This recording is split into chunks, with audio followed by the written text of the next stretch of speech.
디모데전서 2장 9절부터 11절까지 제가 읽습니다.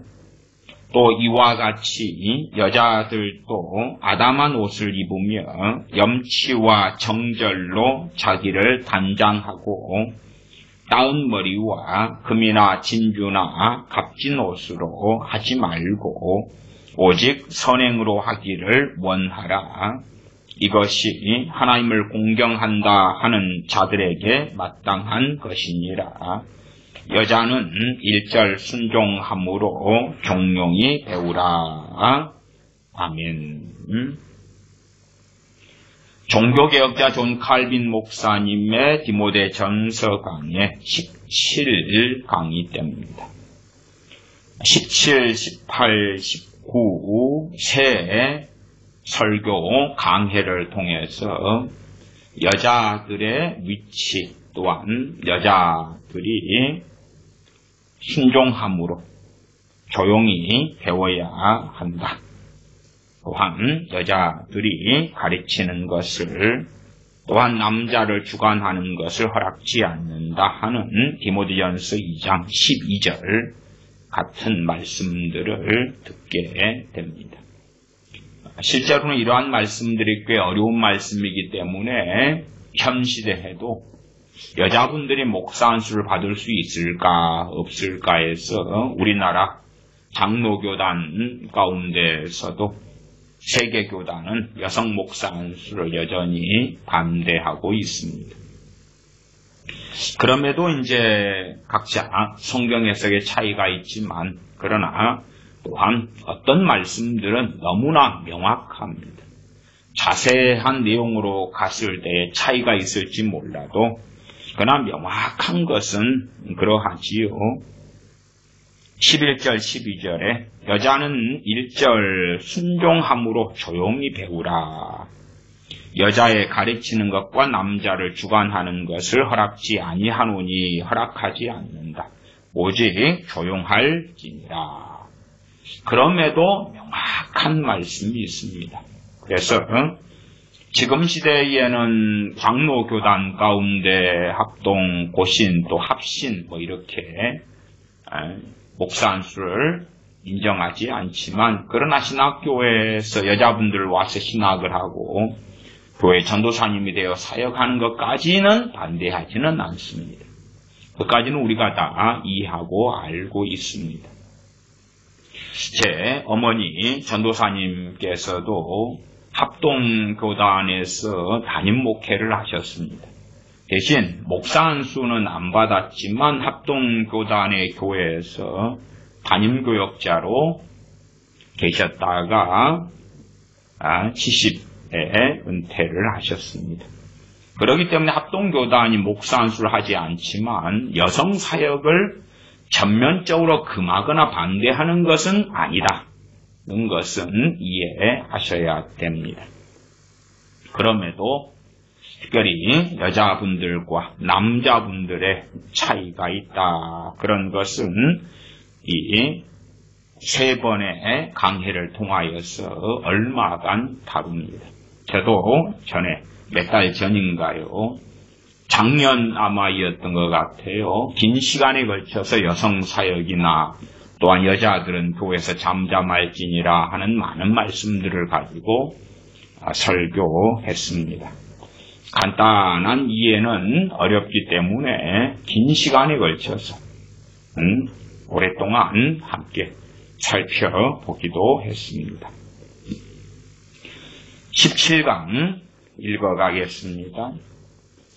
사도 바울은 하나님께서 우리에게 하나님께 나아갈 수 있는 특전을 주심으로 우리는 하나님을 담대히 찾을 수 있다고 말합니다. 또한 우리 스스로를 가장 경건하게 해야 한다는 말을 첨가했습니다. 왜냐하면 우리가 부정하고 더러운 몸으로 하나님께 나아간다는 것은 합당하지 않기 때문입니다. 2장 8절에 그러므로 각 처에서 남자들이 분노와 다툼이 없이 거룩한 손을 들어 기도하기를 원하노라. 남자들이 분노와 다툼이 있는 삶을 살고 마음속에 미움과 저주와 분노를 가지고 그렇게 더러워진 상태에서 하나님께 어떻게 기도할 수 있는가? 그럴 수 없다 하는 것이지요. 남자들만이 아니라 여자들도 당연하지요. 그래서 남자들이 그럴 때도 여자분들도 드려야 될 말씀이 있고, 또한 이와 같이 여자들도 아담한 옷을 입으며 할 때에 여자들만이 아니라 남자들도 들어야 되는 일반적인 말씀의 원리가 있음은 명확합니다. 우리 스스로를 가장 경건하게 해야 한다. 왜냐하면 우리가 부정하고 더러운 몸으로 하나님께 나아간다는 것은 합당하지 않기 때문입니다. 그러므로 우리는 자신을 경건하게 하도록 늘 노력해야 합니다. 이렇게 하는 것은 율법 시대처럼 의식에 의해서 이루어지지 않고 영과 진리에 있습니다. 영과 진리란 신령과 진정으로 예배하는 자는 하나님께 예배해야 된다. 신령과 진정을 영과 진리, 영과 진리에 있다. 율법 시대의 의식에 의하여서 그렇게 하나님 앞에 경건하게 나아가는 것이 아니라 영과 진리로 예배해야 한다. 사도 바울은 전에 남자들에게 하늘을 향하여 정결하고 깨끗한 손을 들어 기도하라고 명령한 것처럼 이제는 여자들에게도 정결할 것을 명하고 있습니다. 2장 9절 또 이와 같이 여자들도 아담한 옷을 입으며 염치와 정결로 자기를 단장하고,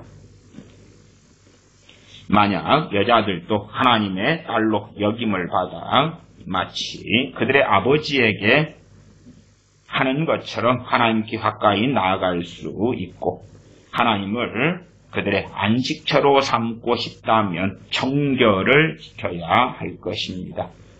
그래서 사도 바울은 여자들에게 아담한 옷을 입으며, 아담한 옷 그럴 때에 개정개혁판은 단정하게 옷을 입으며, 단정하게 이해할 만하게 번역했습니다. 단정한 옷을 입으며 혹은 단정하게 옷을 입으며 염치와 정결로, 염치는 주로 소박하게, 소박함을 염치라 이렇게 이해하시면 됩니다. 염치와 정결로 자기를 단장하고 따은 머리와 금이나 진주나 값진 옷으로 하지 말라고 말했습니다. 사도 바울은 여기서 진주를 가리켜 말했지만 그것은 모든 종류의 보석을 의미합니다. 간단히 말하자면 그들의 옷을 보고 그들이 하나님을 경외하는 여자들인지 알 수 있게 하라고 했습니다. 세상 사람이 볼 때도 저 여자 옷차림이 어쩌다, 참 여자가 어떻게 옷을 입었다 그럴 때에 세상 사람들이 볼 때에다 혹은 하나님 보실 때에 그리스도인의 옷차림이 있다. 절대 어떤 표준표, 기준표가 나와 있지는 않겠습니다만은 어떤 옷차림은 덕을 세우지 못하고 어떤 옷차림은 저런 옷차림을 하는 사람이 크리스천이라고 그리스도의 향기를 날리지 못하고 어떤 옷차림은 음란을 조장하고 또한 성적인 자극을 일으키고 그런 옷차림도 있을 것입니다. 그런 것들은 우리 믿는 사람에게 합당치 않다.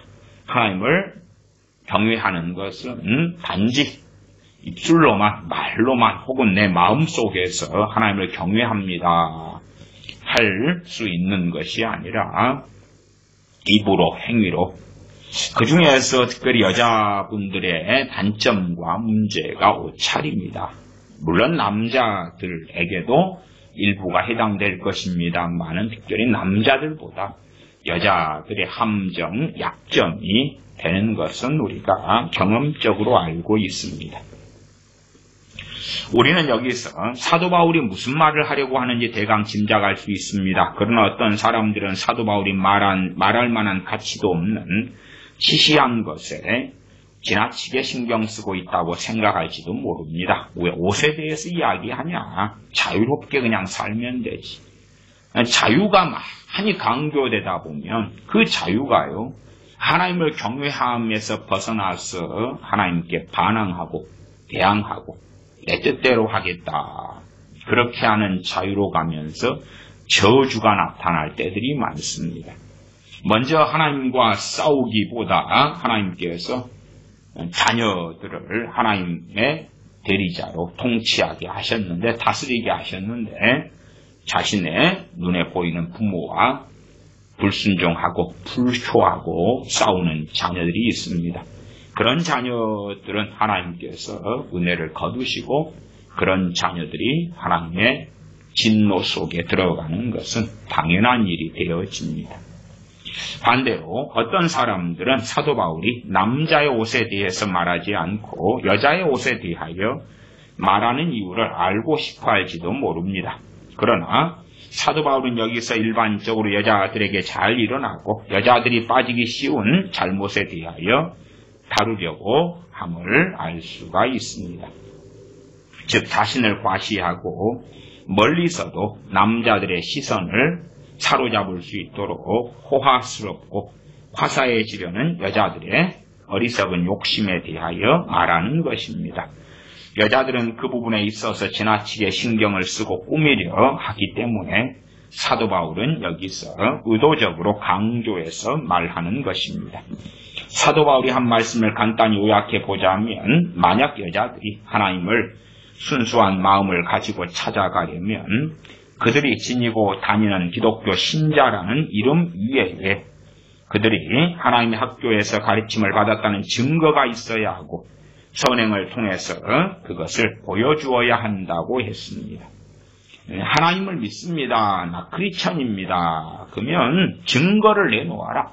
하나님의 학교에서 배웠다는 증거가 무엇이 있는가? 선행을 통해서 또한 믿는 자라는 증거를 보여주라.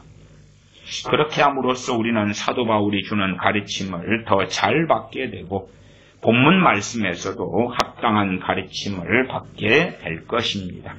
그러한 이유로 사도 바울은 남자들에게 그들의 정결한 손, 거룩한 손을 들어 기도하라고 한 것과 같이 여자들은 선행을 통해서 그들이 믿는 자라는 것과 하나님을 경외한다는 것을 고백해야 한다고 했습니다. 여자들은 선행을 해라.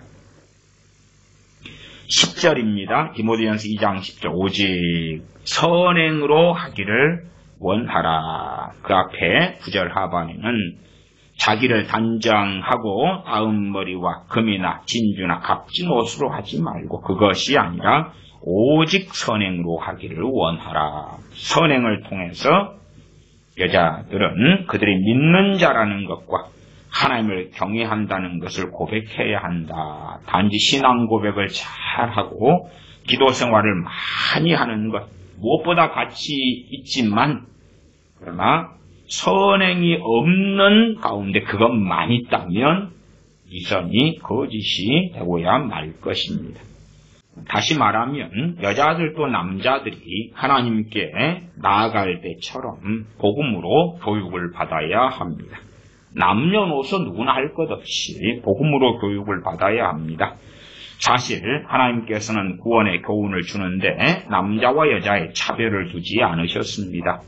이 유익과 보물은 남자 여자에게 똑같이 주어집니다.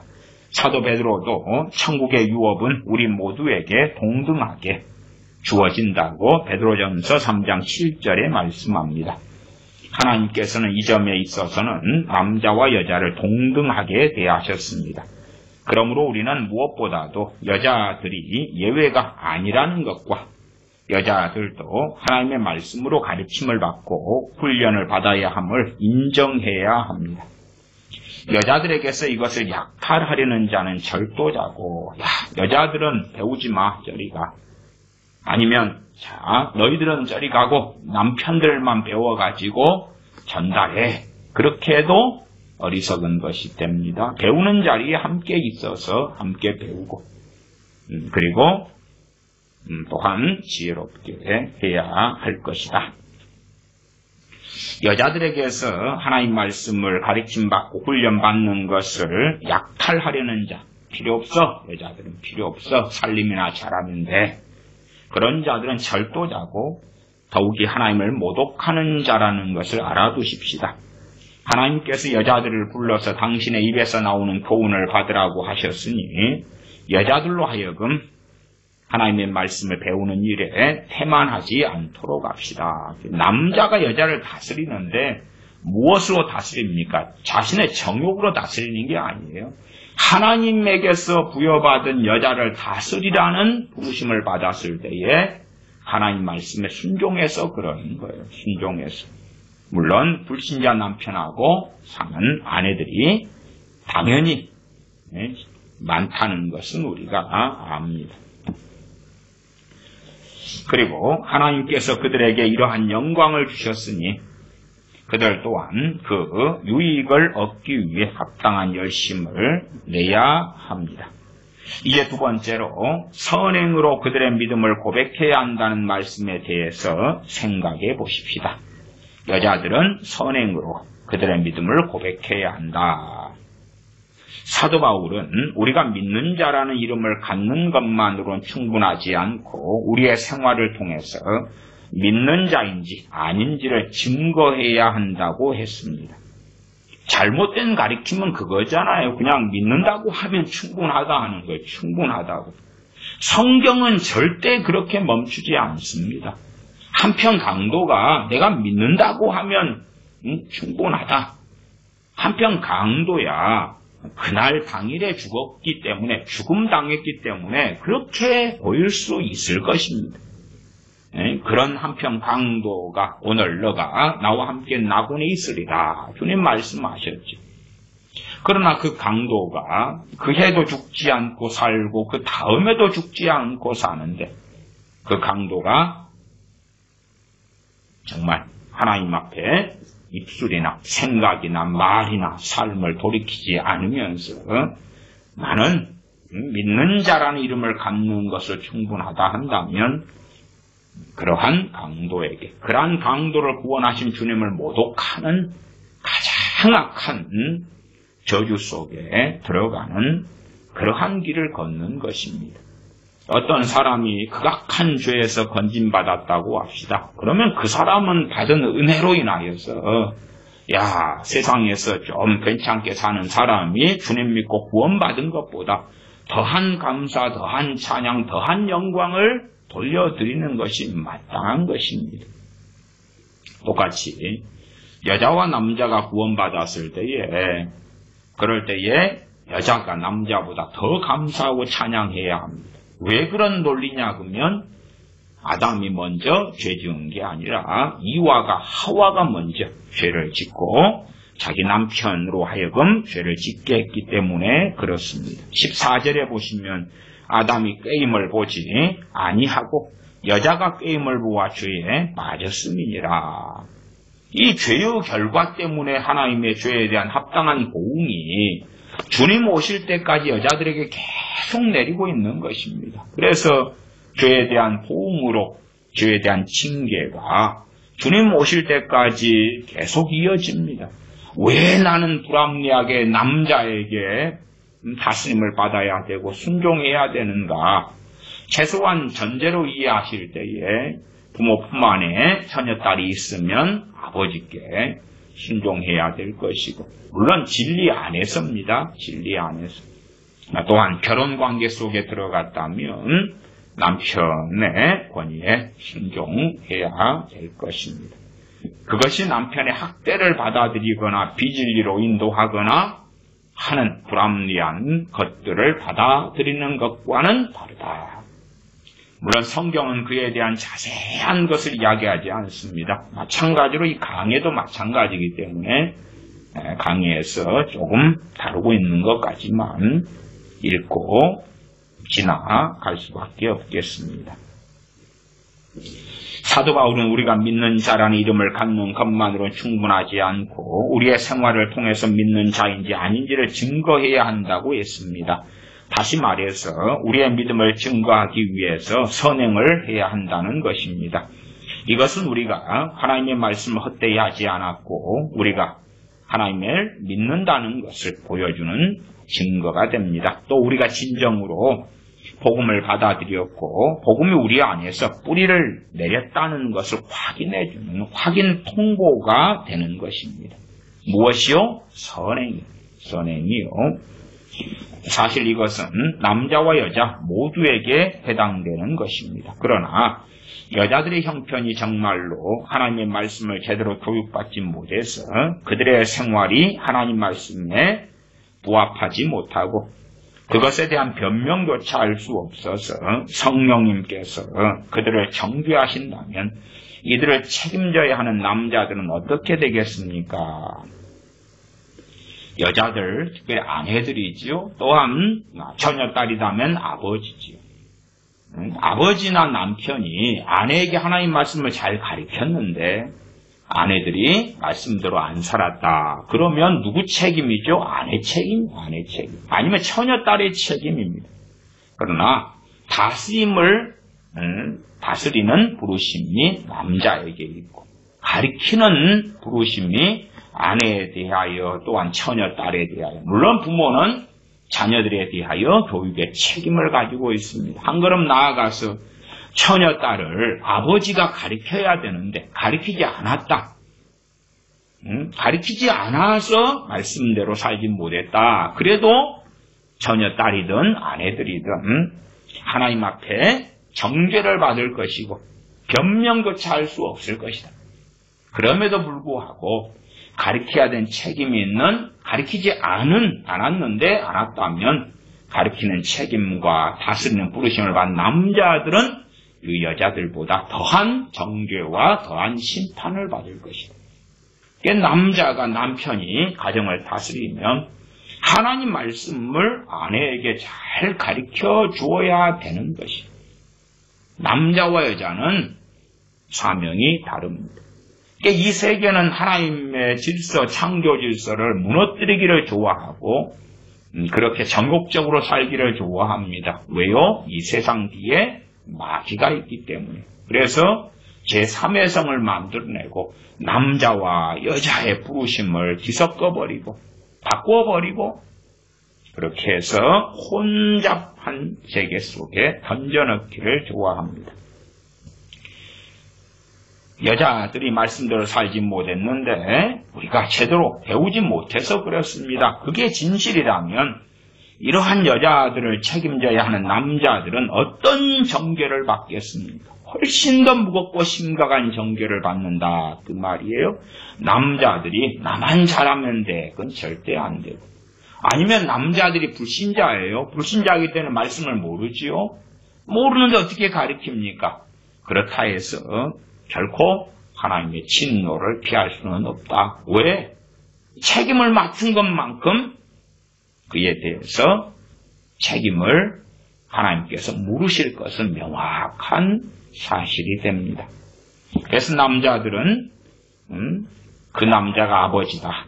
그러면 딸을 가르쳐야 되고 내가 남자인데 남편이다. 그러면 말씀으로 아내를 가르쳐야 됩니다. 전반적으로 우리가 여자들보다 남자들이 더 냉정하거나 때로는 더 논리적이거나 그런 것을 알지 않아요. 그런 이유들도 충분히 있겠다 싶기도 합니다. 남자들은 갑절의 정죄를 받아야 마땅할 것입니다.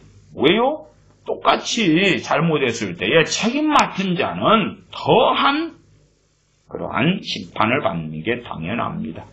야고보서 3장 말씀에도 선생된 자들은 더 큰 심판을 받을 것이다. 남자와 여자, 남편과 아내로 있을 때는 누가 다스리는 위치인가, 누가 지도자인가 할 때 남자가 그렇습니다. 남자가. 그러면 다르게 지도하지 못했을 때에 남자는 갑절의 정죄를 받아야 마땅하다. 그리고 만약 우리가 선행을 통해서 우리의 믿음을 선포하지 못하거나 우리가 복음을 받아들인 것이 헛되지 않았다는 것을 보여주지 못한다면 우리는 하나님의 이름을 도용하는 가짜 무당이나 마찬가지입니다. 우리가 선행을 통해 우리의 믿음을 선포하지 못하고 우리가 복음을 받아들인 것이 헛되지 않았다는 걸 보여주지 못하면 야, 하나님 믿는 너나 안 믿는 나나 비슷하잖아. 니 술 취하고 나도 술 취하고 니도 헛짓거리하고 나도 하고 너도 바람 피고 나도 바람 피고 너도 어쩌고 나도 어쩌고 봐봐라. 그러면 하나님 이름을 도용하는 가짜 무당이나 마찬가지다. 가짜 무당이 하나님의 자녀로 구원받아요? 그럴 리가 없잖아요. 그리고 우리가 살고 있는 이 시대가 어떤 시대인지 잘 파악해야 합니다. 천주교 신자들은 자신들이 그리스도의 제자라고 자랑하지만 실상 그들의 생활은 악한 것으로 가득 차 있습니다. 때문에 하나님께서는 그들에게 엄한 벌을 내리신다는 것을 명심하십시오. 그리고 선하고 정결한 교훈이 무엇을 의미하는지 모르는 이 불쌍하고 무지한 사람들에게 그렇게 위험하고 무서운 혼란이 일어난다 해도 이상한 일이 결코 아닐 것입니다.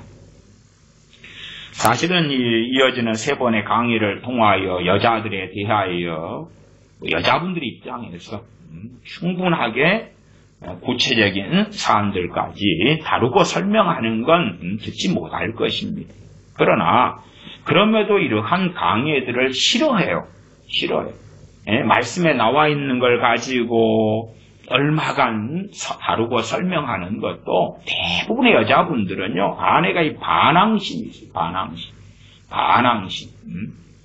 어떤 반항심이에요? 진리적으로 남자나 여자나 동등합니다. 복음 안에서 동등해요. 그러나 하와의 원죄로 인해서 여자들은 주님 오실 때까지 남자의 다스림을 받아야 되는 징벌 속에 들어가 있어요.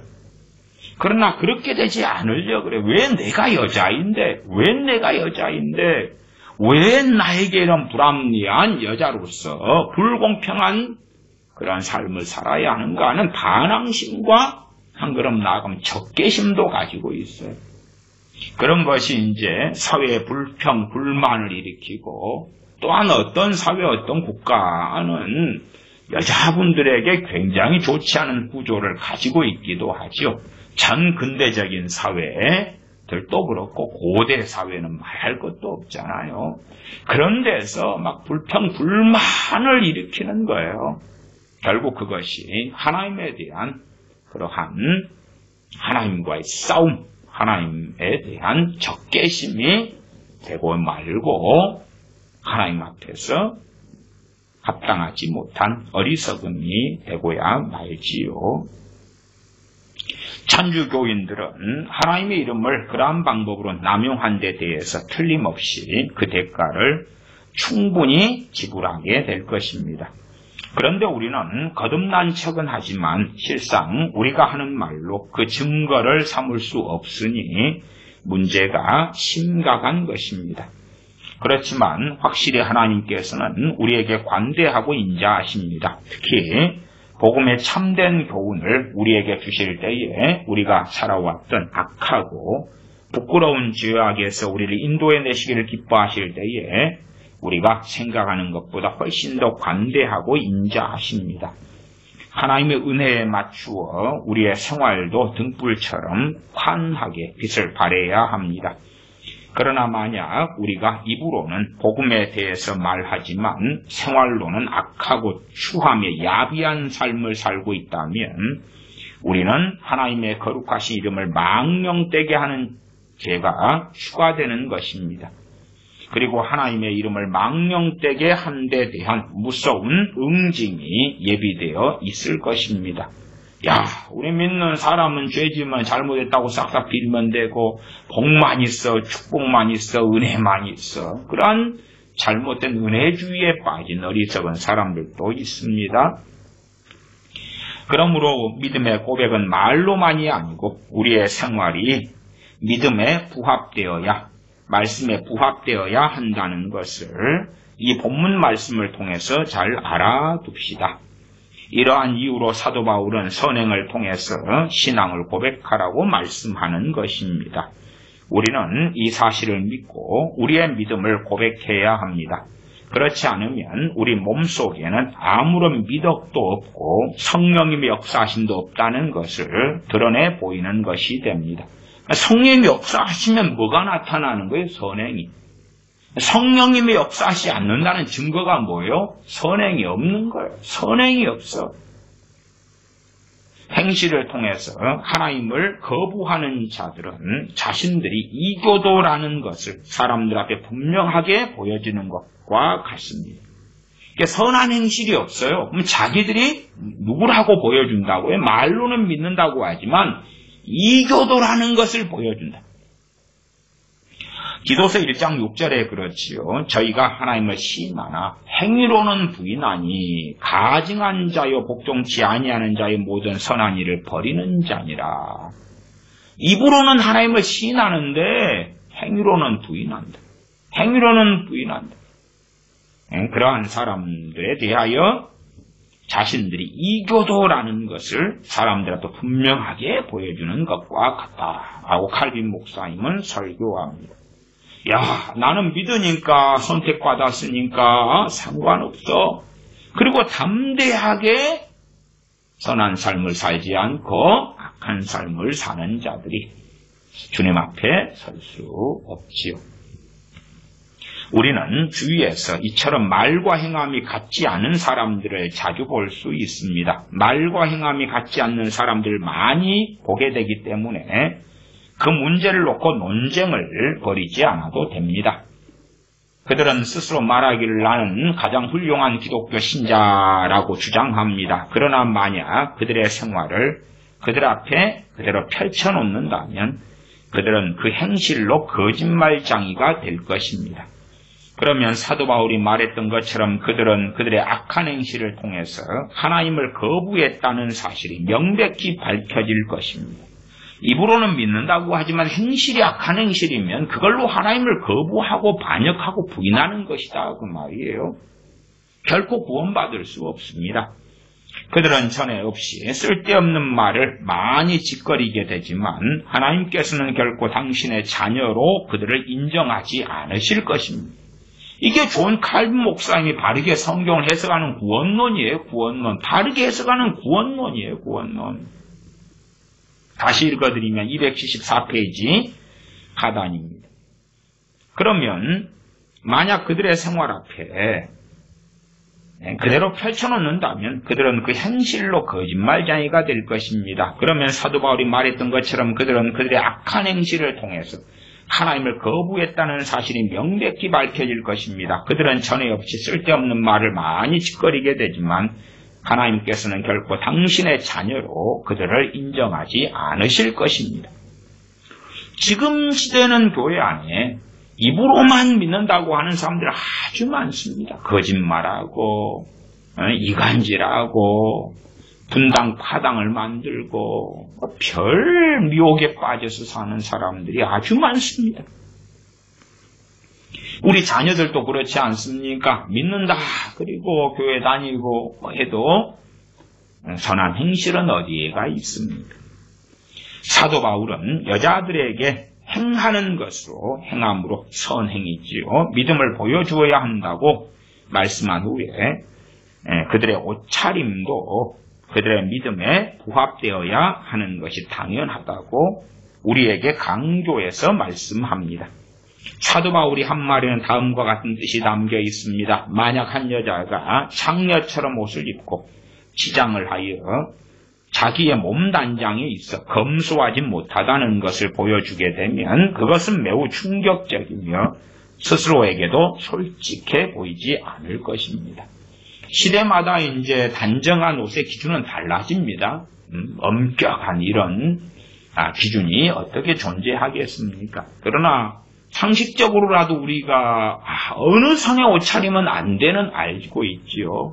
야, 그냥 지나가다가 어른들이 그런 말을 하기도 하죠. 야, 그것도 옷이라고 입고 있냐? 그냥 그렇게 입을 바에야 벗어. 뭐 이런 참 탄식하는 그러한 말을 하시는 것도 듣죠. 상식적으로 우리가 볼 때에 저기는 술집 여자 같은데 그런 차림들이 있잖아요. 그건 우리 그리스도인들은 전혀 안 됩니다. 전혀 안 돼요.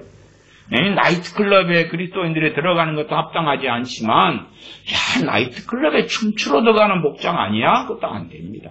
물론 수영장에서 수영복 입는 것이야 누가 말리겠습니까? 해변에서 저는 시대상 당연히 그럴 수 있다.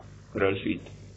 그러나 이제 장수하고 다 맞아야 되겠지요. 맞아야 되겠지. 최소한 그렇게 어떤 절대적인 기준보다도 최소한 세상 사람들이 그 기준도 잘 알겠지요. 잘 알아요. 다시 읽으면 만약 한 여자가 창녀처럼 옷을 입고 시장을 하여 자기의 몸단장에 있어서 검소하지 못하다는 것을 보여주게 되면 그것은 매우 충격적이고 스스로에게도 솔직해 보이지 않을 것입니다. 그 여자가 취한 행동이 믿음의 고백을 한 여자에게 적절하고 합당한 일이라고 말할 수는 없을 것입니다. 여자들은 선행을 통해서 그들의 믿음을 증거해야 하고 그들의 옷단장을 소박하고 검소하게 하는 것이 순리입니다. 이제 우리가 다루었던 문제로 다시 돌아가십시다. 의복에 대한 문제가 여자들에게 지키라고 명령하는 전부가 아닙니다. 여자들에게 요구되는 다른 미덕이 있었습니다. 여기에서 여자들이 지나치게 빠져있는 버릇, 즉 먼 곳에서도 보일 수 있도록 괴상한 몸단장을 하는 버릇을 사도 바울은 고치기를 원했습니다. 만약 우리가 여자들의 옷을 규제하는 어떤 법을 제정하려고 하면 물론 그것은 통과되기가 심히 어려울 것입니다.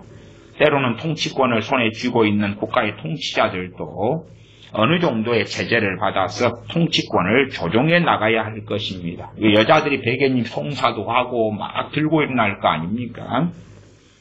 여자들이 아름답게 차려입고 몸단장을 잘 하려는 욕망은 몹시 화가 난 짐승과 같아서 그것을 고삐나 쇠사슬로 막지 않고서는 다른 방법으로는 억제하거나 통제할 수 없다는 것을 알게 되었습니다. 여자들의 육신에 이 죄의 법이 새겨져 있는데 그 중에 나타나는 것 중에 하나가 아름답게 차려입고 몸단장을 잘하는 욕망이 있다.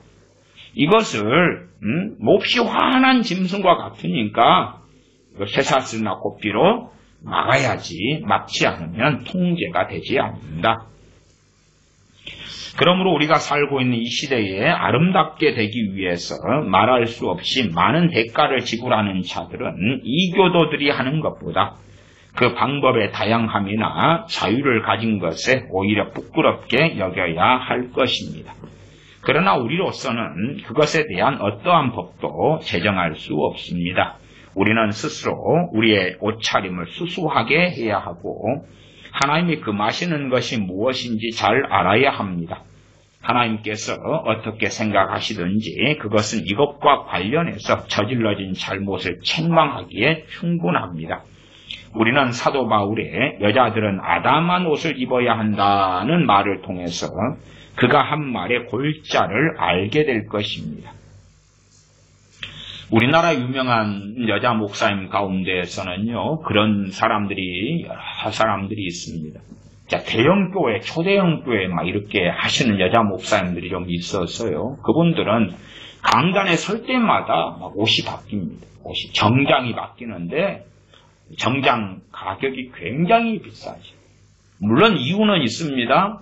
한 교회이기 때문에 의상실하거나 의상협찬하는 그러한 분들이 있어서 연예인처럼 의상을 협찬하니까 그러기도 할 것입니다. 그것이 목회자가 자기 돈이 안 든다 해도 교인들로 하여금 어떠한 일 속에 들어가게 합니까? 때마다 좋은 옷을 바꿔 입어요. 남자들이야 이제 뭐 이런 양복을 가지고 때마다 그냥 비슷하게 넥타이만 살짝 갈아입고 이렇게 서면 되지만 여자가 정장으로 입고 유명한 한국의 여자 목사님들이 있지요. 그런 분들이 강단에 섰는데 지난번에는 붉은색, 그 다음 주에는 파란색, 그 다음 주에는 하얀색, 그 다음 주에는 분홍색, 그 다음 주에는 무슨 회색, 그 다음 주에는 무슨 색 정장을 자꾸 바꿔 입어요. 그런 것이 무엇을 부추기고 일으키지요? 여자들의 허영심을 부추기고 일으키는 거예요. 그러니까 실상은 여자들에 대한 이런 말씀이나 설교는 잘 하기도 어렵고 들어보기도 어려워요. 여자들이 단정하게 옷을 입어야 한다. 세상이 어느 세상이라고 저런 말을 하냔 말이야.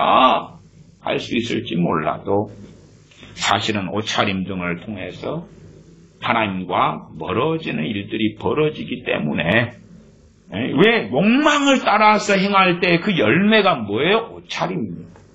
욕망을 따라 행할 때에 그 열매가 액세서리가 되고 그 열매가 금사슬, 은사슬, 보석이 되니까 욕망을 따라 행할 때에 그러한 일들이 벌어지죠. 물론 저는 보석 회사에 근무하시는 분이나 그런 건 저는 또 다른 일이라고 생각해요. 네일 아트를 한다거나 메이크업을 한다거나 미용을 한다거나 그런 건 다른 이야기라고 저는 생각해요. 그러나 내가 이제 믿는 사람으로서 한편으로 그럴 거 아닙니까? 내가 미용을 하는데 너무 잘해줘요. 손님들 고객의 마음에 맞아. 여러 미용실을 다녀봤는데 이 미용실만 스타일, 헤어스타일을 너무 잘 맞춰줘. 지혜가 있어, 머리 안은. 알고 보니 이 사람이 크리스천이네. 그럼 못 되겠어요. 크리스천은 들리구나. 그냥 세상에서 우리가 완전히 분리된 삶을 살 수는 없는 거예요. 없어요. 식당에 갔더니 항상 정말 청결하고 깨끗하고 음식을 잘하고 알고 보니 크리스천이에요. 역시 크리스천은 틀리구나. 정직해. 틀리구나. 내일을 하는데 사람은 세상에서 우리가 살아가니까 직업은 우리가 다양하게 가지는 거예요. 내 일을 하는데 너무 마음에 들게 해. 나에게 너무 맞게 잘해줘. 알고 보니까 크리스천이야. 참 잘하네. 그러나 이제 그럼에도 믿는 나는 어떻게 살까? 믿는 크리스천은 나는 어떻게 살까를 고심해야 되는데 우리 여자분들은 옷차림, 그 다음에 액세서리 그런 것이 그의 영성, 그의 신앙, 그의 믿음과 결부가 된다. 열매니까.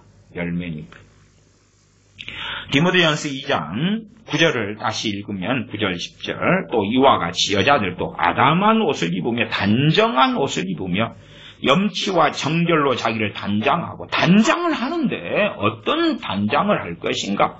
단장품이 두 개다 그러는 거예요. 염치와 정결이다. 소박함과 정결이다. 그것이 하나님 보실 때의 최고의 단장품이다. 나은 머리와 금이나 진주와 값진 옷으로 하지 말고 전혀 머리를 따으면 안 된다 혹은 결혼 반지나 진주 목걸이나 값진 옷을 하지 말라는 이야기는 아닙니다. 중요한 자리에 가면 가장 좋은 값진 옷을 입고 나가야 되는 건 당연하잖아요. 전혀 하지 말라는 것으로 저는 해석하지 않습니다. 그것을 목적에 맞게 사용하는 게 좋지 그걸 마음의 욕망을 따라서 추구하는 거예요. 어떤 목적성보다도 사치와 내 욕망에 따라서 점점점 더 많은 액세서리, 더 아름다운 것, 더 좋은 진주, 더 좋은 다이아 목걸이, 더 좋은 반지, 더 좋은 가방도 액세서리죠. 루이비통이든 뭐든지 더 좋은 것. 어떤 행사와 모임이 있을 때에 거기에 격식에 맞는 옷차림은 존재할 거예요. 거기에 맞는 걸 내가 필요해서 사용하는 것하고 그 말고 내 마음에 있는 허영심과 욕망을 따라서 점점 쌓아가는 것. 누구를 만족시키려고 해? 자기를 만족시키려고. 자기의 욕망을 채우려고. 그건 죄다, 죄. 그 죄는 하나님과 멀어지는 거예요. 그러나 세상은 칭찬해요. 세상은 참 액세서리가 잘 어울립니다. 옷이 참 좋아요. 어째요? 때마다 그러면 멋진 옷을 갈아입는 걸 보여줘야 돼. 우리는 사도 바울의 여자들은 아담한 옷을 입어야 한다는 말을 통해서 사도 바울이 한 말의 골자를 알게 될 것입니다. 바울은 장신구를 나타내는 의미로 많이 쓰이는 낱말을 사용했는데 그것은 여자들을 뜨겁게 불태우고 있는 이 어리석고 가증스러운 욕망을 더 날카롭게 책망하기 위해서입니다. 왜냐하면 여자들은 지나치지 않으면 결코 화려해 보일 수 없다고 생각했기 때문입니다. 여자들이 자기 욕심에 따라 아름답게 차려입고 몸 단장을 하게 되면 그들은 그들의 분수를 잃어버리고 호화로운 것만 추구하게 됩니다. 헛된 것으로 가득 차게 되고 야망과 허영심에 영혼을 빼앗기게 될 것입니다. 사도 바울이 여자들이 입는 호화찬란한 옷에 대해서 한 말에는 나는 여자들이 겉으로 자신들을 얼마나 아름답게 꾸미려고 얼마나 몸단장하는지 알고 있지만 조금만 지혜롭게 생각하면 그것은 하나님 앞에서는 배설물처럼 되지 않을 수 없다는 뜻이 있습니다. 여자들이 겉으로 자신들을 얼마나 아름답게 치장하려고 얼마나 몸단장하는지 알고 있다. 조금만 지혜롭게 생각하면 그건 하나님 앞에서는 배설물처럼 되지 않을 수 없다. 그러므로 여자들은 다른 방법으로 옷치장과 몸단장을 해야 합니다. 그 두 가지가 염치와 정절이죠. 어떻게 해야 합니까? 그는 여기서 두 단어를 사용해서 알려줍니다. 그 중에 하나는 염치 소박함이고 또 다른 하나는 정절입니다. 정절은 엄숙함이나 진지함, 그 다음 겸손을 상징합니다. 그러므로 바울이 여기서 여자들이 지금 저지르고 있으며 전세 시대와 세계에 두루 퍼졌고 오늘까지도 크게 영향력을 행사하는 두 가지 잘못을 지적하고 있습니다. 그것은 허영심과 자만심입니다. 자만심, 프라이드, 내 스스로 자부심을 느끼고 이쁘다, 나르시시즘, 거울을 보고 만족하고 하는 것도 허영심, 남에게 보여주어서 자신의 마음의 풍선을 불게 하는 것 등이겠지요. 무엇이 여자들로 하여금 그렇게 치장과 몸단장을 하게 하고 그들 주변에 빛나고 번쩍이는 보석을 갖고 싶어하게 만들었습니까? 거기에는 두 개의 원인이 있습니다. 그 하나는 야망입니다. 야망. 다시 말하면 허영심과 자만심입니다. 그리고 다른 하나는 다른 사람이 쳐다보아 주기를 바라고 언제나 아름다워지고 싶어하는 허영심입니다. 언제나 아름다워지고 싶어하는 허영심입니다. 그리고 이것들은 더 큰 잘못을 동반할 때가 자주 있습니다. 그들은 오직 자기 남편을 기쁘게 해주기 위해서라고 말은 하지만 그것은 자기들의 치부를 가리는 구실에 불과하고 왜요? 남편을 기쁘게 해주려면 밖에 나갈 때 치장하는 게 아니고 남편 보는데 치장을 해가지고 남편 퇴근하고 들어오면 보여줘야 될 거 아니에요. 근데 언제 치장해요? 부부 동반 모임에. 보여줘야 되거든.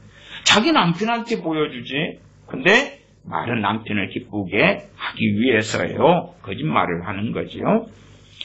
그러나 사실은 많은 여자들이 다른 사람들 혹은 다른 남자를 위인하는 미인계로 사용하는 경우도 있습니다. 이것이 사도 바울이 꾸짖는 두 가지 죄입니다. 사도 바울은 그것을 통해서 여자들의 옷에 나타나는 모든 지나친 것과 필요 없는 것들을 고치기에 매우 효과적이고 합당한 방법을 제시하는데 그것은 염치와 정절의 의미를 가지고 있습니다. 여자들은 염치, 소박함이 있어야 하고 말괄량이처럼 행동해서는 안 되고 음란해서는 더욱 안 된다고 합니다. 그들에게 가장 많은 유익을 줄 뿐 아니라 가장 잘 어울리는 덕목은 자신을 지나치게 드러내지 않고 자신의 몸을 함부로 굴리지 않는 겸손이라는 것을 알아야 한다고 했습니다. 귀걸이를 하고 머리를 닦는 것과 금목걸이, 금팔찌 등을 하는 것이 합당하냐고 묻는 데에는 많은 말이나 긴 논쟁이 필요하지 않습니다. 왜냐하면 여자들은 내가 하나님께 순종하기 위해서는 겸손해야 하고 염치가 있어야 하고 부끄러워 소박해야 한다는 걸 알고 있기 때문입니다. 이것이 하나님을 경외하는 여자의 참된 몸치장입니다. 그러므로 우리 남자들도 그렇게 하라는 권유를 받게 되면 내가 앞에서 말한 대로 이 모든 불필요한 것들은 퇴해져야 합니다. 그런데 어떻습니까? 오늘날 여자들은 전보다도 더 엉망이고 남자들도 마찬가지입니다. 특히 대도시로 나가면 남자와 여자의 차이점을 찾아보기가 거의 불가능합니다. 남자가 여자 옷을 입고 여자는 남자 옷을 입고 있으니 과거 종교개혁 시대도 그러했다고 말이에요. 동성애도 소돔 땅에도 얼마나 만연되어 있었지요. 그때는 아브라함 시대였습니다. 남자가 여자 옷을 입고 여자는 남자 옷을 입고 있으니 남자와 여자 사이에 심한 혼란이 생겼습니다. 마치 세상 사람들이 자연의 섭리를 뒤집어 놓기로 모의를 한 것 같습니다. 이 밖에도 그들 사이에는 그들이 갈망하는 호화찬란하고 화려한 것이 넘쳐납니다. 여자들이 남자들의 시선을 끌고 남자들로 하여금 멈춰서게 하기 위해서 치장을 하고 몸단장을 합니다. 그것은 마치 그들의 육체로 만든 여인숙을 계속해서 열어놓는 것과 같습니다. 물론 그들 모두가 그렇게 하는 것은 아닙니다. 그러나 이것이 여자들이 치장을 하는 목적에 속합니다. 그러한 호화찬란한 치장과 화려한 몸단장에는 비록 매춘 행위가 늘 따르는 것은 아니지만 한 가지 외설 행위의 기반을 동반하지 않을 때가 거의 없습니다. 이처럼 사도 바울은 염치와 정절에 대하여 말하여 그들의 잘못을 지적하고 여자들을 뜨겁게 불타게 만들었던 사치품을 제거했습니다. 주의할 것은 그들이 자신들의 분수를 지키지 못했다고 해서 그들을 한 사람씩 평가하는 것은 서로에게 아무 유익이 되지 않는다는 것입니다. 이건 말씀을 듣고 이제 각자가 그렇게 해야 되지. 볼 때 너는 사치해, 너는 그건 그 액세서리는 좀 아닌 것 같아, 말씀이 어긋나는 것 같아. 그것은 선을 넘을 때가 많겠지요. 만약 이러한 감정과 괴팍한 욕망이 잘 정화된다면 두말할 것도 없이 여자들은 몸치장을 얌전하게 할 것이고, 얌전하게. 그래서 일반적으로 그런 이야기 하잖아요. 평균치. 세상 사람 살아갈 때 평균치. 그러면 너무 튀지도 않고, 아니면 너무 소박하고 단정한 것이 이제 추레한 것하고는 틀리죠. 항상 그냥 추레한 그런 걸로 다닌다면 믿는 사람이 덕이 안 되겠지. 우리나라의 일반적인 말로는 적당하게 그 정도로 이야기하겠습니다. 두말할 나위 없이 여자들은 몸치장을 얌전하게 할 것이고 우리는 이와 같은 위장을 더 이상 보지 않게 될 것입니다. 그러나 현대는 어떻습니까? 수만 가지 색칠을 한 우상 같은 여자가 등장하고 TV에 보면 그렇고 광고물에 보면 그렇잖아요. 그런 것을 이제 모델로 삼아버리면, 샘플로 삼아버리면 나에게는 어느 때 주님은 사라져가고 세속화가 급속하게 일어난다는 사실이에요. 그러나 현대는 어떻습니까? 종교개혁인데 지금 시대와 같은 이야기를 합니다. 수만 가지 색칠을 한 우상 같은 여자가 등장하고 우리가 살고 있는 이 세상은 가면으로 가득하며, 이 아이돌들은 남자애들도 화장을 하잖아요. 그래서 어리석은 하여튼 요즘에 젊은 남자애들도 화장을 하는 그런 기괴한 일도 있습니다. 이 세상은 가면으로 가득하며 금으로 도금한 것과 가발, 그 밖에 그와 비슷한 많은 것들이 생겨났습니다. 만약 여자들이 겸손해지는 법을 배운다면 그들은 지금처럼 금으로 번쩍번쩍하지 않을 것입니다. 간단히 말하면 그들은 몸치장하는 일에서 지금처럼 분수를 넘지 않을 것입니다. 분수를 지키느냐 넘느냐, 분수를 넘어가지고 남편을 괴롭히는 여자들도 있지요. 지금 그들은 그들의 분수를 지키지 않음으로써 겸손과 정직에 대항하여 싸우고 있는 것입니다. 더욱이 거기에는 이것 이외에 야망과 자만심이 있습니다. 여자들이 비싸지 않은 옷을 입고 있거나 금이나 보석을 갖고 있지 않을 수도 있습니다. 그렇다 해서 이 말씀을 지켰다, 그건 아니다, 그 말이에요. 비록 그런 여자들이 옷을 지나치게 입는 사치를 하거나 그렇게 하지는 않는다 해도 결코 가볍지 않은 다른 문제가 있기 때문에 그렇습니다. 옷차림을 검소하게 했을지라도 우리는 거기에서 화려함과 허영을 보게 되는 것입니다. 만약 우리가 앞서 말했던 허영심이 정죄를 받아야 할 잘못이라면 자만심에 대해서는 어떻게 생각해야 하겠습니까? 자신이 중요한 존재로 알려지기를 바라는 여자들의 거만함은 어떻게 되겠습니까? 우리는 그것에 대해 깊이 생각을 해봐야 합니다. 거기에는 절제가 있어야 하고 무엇보다도 야망과 거만과 호화스러움을 바로잡아주는 겸손이 있지 않으면 안 됩니다. 그러나 우리는 두건에서부터 신뢰화에 이르기까지 엄밀하게 조사할 수는 없습니다. 그러나 모든 여자들로 하여금 자신들을 돌이켜 깊이 생각해 보게 해야 합니다. 성령님께서는 현명하시기 때문에 우리에게 그것들에 대하여 알려주실 것입니다. 우리가 그러한 악습을 고칠 수 있는 방법을 찾을 수 있다면 우리는 그처럼 지나치고 호화찬란한 것을 더 이상 마음에 두지 않게 될 것이고 우리 가운데 지금과 같이 번쩍거리고 빛나는 것들이 더 이상 있지 않을 것입니다. 만약 이것이 여자들에게 내려진 명령이라면 남자들에게는 그보다 더 엄한 명령이 내려지는 것이 당연합니다. 그러므로 남자들도 그들의 몸속에 있는 자만심과 허영심의 뿌리를 뽑기 위해서 옷단장을 소박하고 검소하게 하는 법을 배우도록 하십시오. 더욱이 남의 시선을 끌기 위해서 공작새가 하는 것처럼 날개를 펴서 우리 자신을 번쩍거리고 빛나게 하지 않음을 자랑해야 합니다. 우리 안에 이러한 허영이나 자만이 있다면 이 잘못을 고치십시다.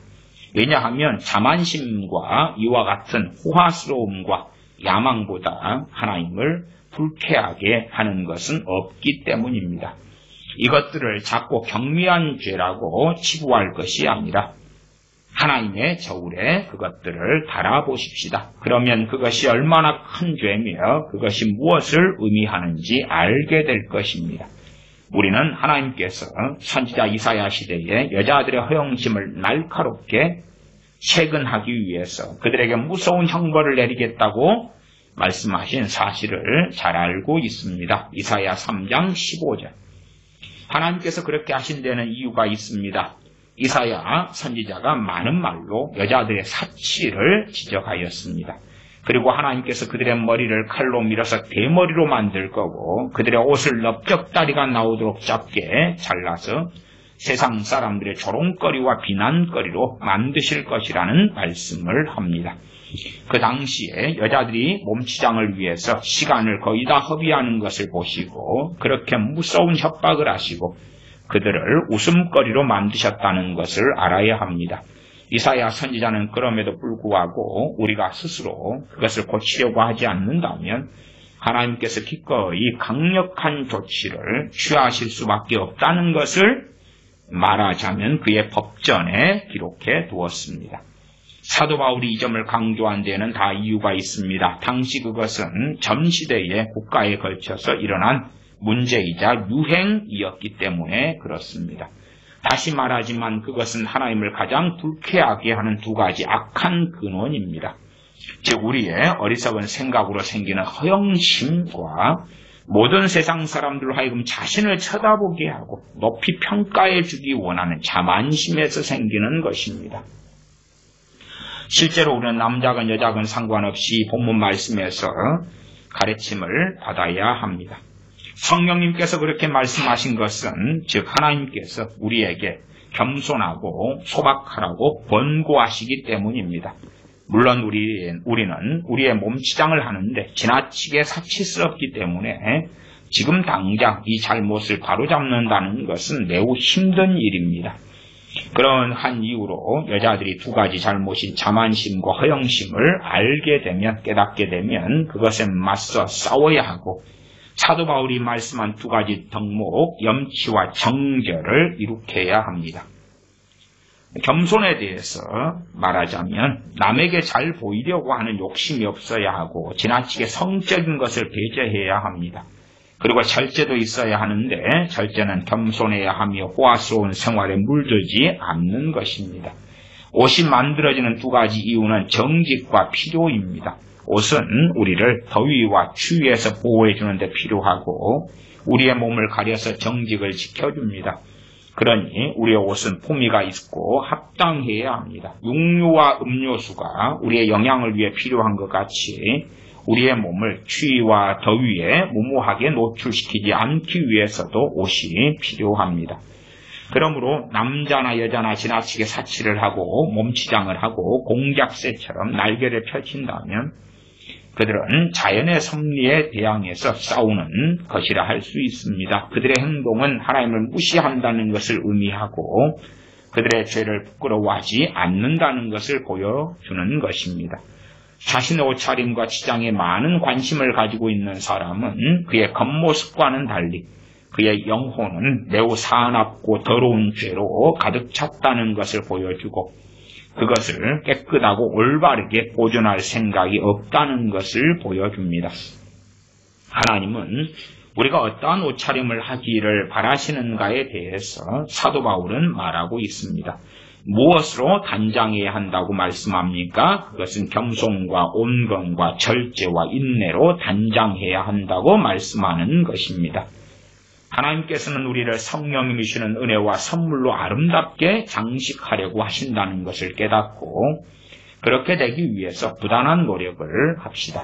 그러면 우리는 세상 사람들이 깊숙이 빠져있는 수많은 유행들을 어렵지 않게 물리칠 수 있게 될 것입니다. 우리 믿는 사람들이 세상의 유행을 따라간다. 세상 유행의 뒤에는 누가 있겠습니까? 원수 마귀가 있지요. 마귀가. 그러나 자신의 몸치장에 대해서만 생각하는 자들은 그들의 영혼에 대해서도 관심도 없을 뿐만 아니라 하나님 앞에서 치장하려고 하지 않습니다. 하나님께서는 무엇으로 치장하라 했습니까? 염치와 정결로 치장해라. 자기를 단장해라. 또한 오직 선행으로 단장해라. 치장해라. 가장 중요한 치장품이 우리는 있어야 하는 것이다. 그 말이지요. 중요한 것은 우리 주님께서는 자비하셔서 우리를 벌거벗은 채로 내버려두지 않으신다는 성경 말씀을 우리는 주목해야 합니다. 이 부분에서는 살짝 잘라내면 이제 이상한 운명론, 이상한 예정론, 이상한 성도의 견이 나옵니다. 앞뒤 문맥 속에서 나오는 그러한 말씀입니다. 왜냐하면 하나님께서는 우리를 당신의 은혜로운 성령님으로 옷 입혀주시겠다고 약속하셨을 뿐만 아니라 우리의 옷이 되는 예수 그리스도를 보내주셨기 때문입니다. 로마서 13장 14절. 더욱이 앞에서도 말했지만 만약 이 두 개의 악한 뿌리가 일단 우리에게서 뽑히면 더 이상 지나침이나 이 악한 뿌리는 허영심, 자만심 이런 거지요. 지나침이나 사치가 필요하지 않을 것입니다. 우리는 성령님과 우리의 참된 장식이 되시는 우리 주 예수 그리스도께서 주시는 선물과 은혜로 옷 입는 것으로 충분합니다. 사도 바울은 여자들의 옷에 대하여 말한 후에 여자는 1절 순종함으로 조용히 배우라고 말씀합니다. 이것을 강조해서 말한 것은 당시에 남자들보다 훨씬 더 낮게 보이기를 바라고 소망하는 여자들이 많이 있었기 때문에 그렇습니다. 우리의 이러한 야망은 자연에 반역하는 것입니다. 그래서 사도 바울은 여자들의 잘못을 다룰 때 이 점 또한 함께 지적하고 있는 것입니다. 물론 지금 시대에야 이제 여자분들과 남자들, 여성 평등 이런 것들이 많이 신장이 되었지요. 그래서 지금 시대에야 여자분들이 막 튀어 올라와도 시대의 쇠퇴인갑다 그러지만 당시의 시대에 여자분들이 복음 안에서 이제 남자들과 동등해 그리고 막 일어나면 사실상 복음의 해방이 되고 또한 교회의 질서를 무너뜨리고 그랬지요. 그렇기 때문에 여자는 1절 순종함으로 조용히 배우라 말씀하고 있는 거예요. 진리 안에 이제 자유해. 그렇게 여자들이 일어나면서 미혹당해서 오히려 복음 전파를 가로막고 오히려 나도 주의 종의 자리에 설 거야. 그러면서 사실은 너무 주님보다 성령님보다 앞서가서 어리석은 일들이 종종 있어 왔다. 우리의 이러한 야망은 자연에 반역하는 것입니다. 그래서 사도 바울은 여자들의 잘못을 다룰 때 이 점 또한 지적하고 있습니다. 그러므로 누구든지 가르침을 받아 유익을 얻기를 거절하는 자는 예수 그리스도와 함께 멍에를 맬 수 없고 주님의 양떼가 되지 못합니다. 만약 우리가 양이라면 목자의 소리를 들어야 합니다. 또 우리가 살아있는 동안에 예수 그리스도의 학교에서 가르침을 받겠다는 조건으로 우리를 당신의 곁으로 불러 모으셨다는 사실을 알고 있어야 합니다. 하나님의 자녀로 삼으신 것이 조건이 있다. 칼빈 목사님은 이야기합니다. 282페이지 다시 읽어드리면 누구든지 가르침을 받아 유익을 얻기를 거절하는 자는 여자는 1절 순종함으로 조용히 배우라. 이 말씀을 하면서 가르침을 받아 유익을 얻기를 거절하는 자는 예수 그리스도와 함께 멍에를 맬 수 없다. 또한 예수 그리스도의 양떼가 되지 못한다. 만약 우리가 양이라면 목자의 목소리를 알아야 합니다. 또 우리가 살아있는 동안에는 예수 그리스도의 학교에서 가르침을 받겠다는 조건으로 우리를 당신 곁으로 불러 모으셨다는 사실을 알고 있어야 합니다. 양떼는 목자의 음성을 들어야 되는데 나는 양이야 이제. 그러나 목자의 음성은 안 듣겠어. 그런 자들은 자신이 염소라는 것을 증명하는 것이겠지요. 배워야 하는 것은 여자뿐만 아니라 남자들도 마찬가지입니다. 자기 자신이 명철하기 때문에 더 이상 배울 필요가 없다고 생각하는 사람은 진정으로 어리석은 바보이며 정신 이상자입니다. 우리가 무식하다는 것을 알고 매일 선한 교훈으로 점점 더 굳게 서는 것이 진정한 명철입니다. 그러므로 여자들도 배워야 한다는 말에는 남자와 여자에게 모두 해당됨을 기억하십시오.